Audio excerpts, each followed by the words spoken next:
మీ వైఖరి వల్లే యావత్ మాదిగ సమాజానికి తీవ్ర నష్టం వాటిల్లుతోందని ఎంఆర్పీఎస్ వ్యవస్థాపక అధ్యక్షులు మందకృష్ణ మాదిగకు మాదిగ జేఏసీ నేతలు లేఖలో పేర్కొన్నారు.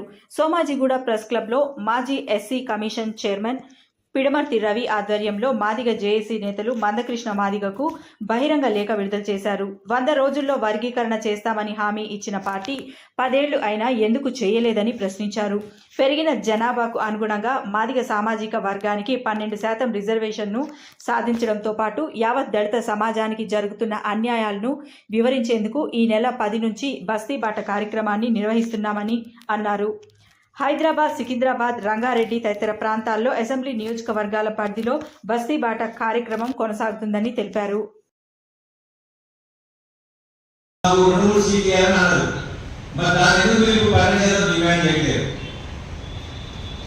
సుప్రీంకోర్టు తీర్పు వచ్చిన తర్వాత రాష్ట్రంలో వర్గీకరణ చేస్తే అప్పుడు మీరు ఎదుర్కొంటారు మీ వైఖరి.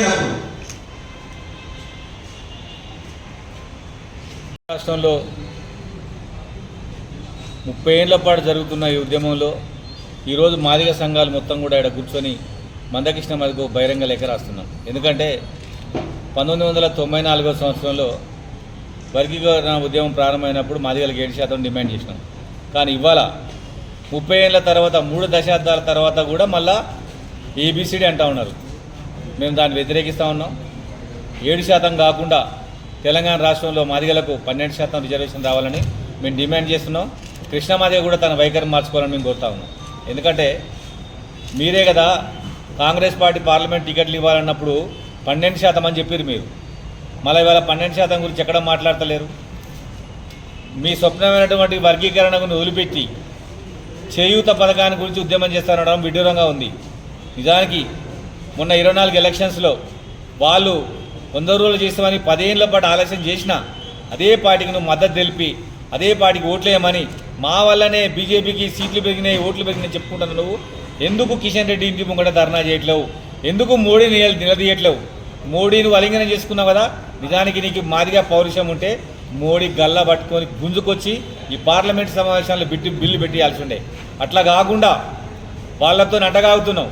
వాళ్ళు మన ఆహారాన్ని, మన బట్టల్ని, మన కులాన్ని మొత్తం అవహేళన చేసినటువంటి మన ధర్మాన్ని ఇవాళ మాదిగ గూడెంలోకి తీసుకొచ్చేట్టుగా ప్రయత్నం చేస్తూ ఉన్నావు. అటువంటి చర్యలను నువ్వు మానుకోవాలి. వెంటనే నువ్వు బీజేపీ మీద యుద్ధం ప్రకటించాలి. నీ మిత్రుడైనటువంటి కిషన్ రెడ్డిని బజారు మీద తీసుకురావాలి. అరవింద్ని, బండి సంజయ్ని మొత్తం కూడా రోడ్డు మీద తీసుకొచ్చి బీజేపీ వాళ్ళని తీసుకొచ్చి వర్గీకరణ చేసేటట్టుగా ప్లాన్ చేయాల్సింది పోయి ఇక్కడ రాష్ట్ర ప్రభుత్వానికి వర్గీకరణ ఎప్పుడు సంబంధం ఉంటుంది? రేపు సుప్రీంకోర్టు తీర్పు వచ్చినాక ఇక్కడ సంబంధం ఉంటుంది. ఇప్పుడే ప్రభుత్వం పైన, చేయుత పైన యుద్ధం ప్రకటిస్తా, బీజేపీని కలుపుకుంటా, కమ్యూనిస్టుని కలుపుకుంటా, కేసీఆర్ని కలుపుకుంటా అని చెప్తా ఉన్నావు. నిజానికి వీళ్ళందరినీ కలుపుకొని చేయాల్సిన పని ఏంటిది? బీజేపీ యుద్ధం ప్రకటించి వర్గీకరణ సాధించాలని నేను డిమాండ్ చేస్తూ ఉన్నా. అదేవిధంగా తెలంగాణ రాష్ట్రంలో మేము ముందు చెప్తా ఉన్నాం, తెలంగాణ రాష్ట్రంలో మీ వైఖరి వల్ల